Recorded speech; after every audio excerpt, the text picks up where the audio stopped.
నీవు మొట్టమొదటగా క్షమించేటటువంటి వారుగా ఉండాలి.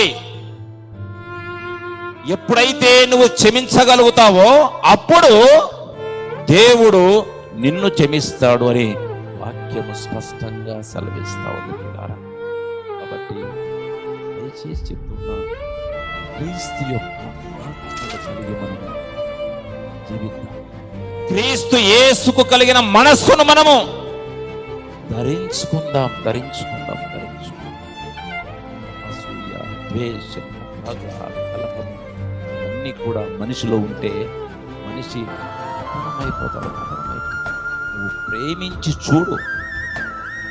నీ భార్యను ప్రేమించు, నీ భర్తను ప్రేమించు, నీ పిల్లలను ప్రేమించు, సంఘ బిడ్డలను ప్రేమించు, ఇరుగు పొరువాన్ని ప్రేమించు.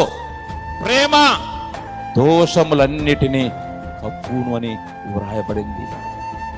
ఒకవేళ నీ పట్ల తప్పిదము చేసినా కూడా ఆ ప్రేమ అనేది ఆ దోషమును కప్పివేయునని వాక్యము సెలవిస్తాడు.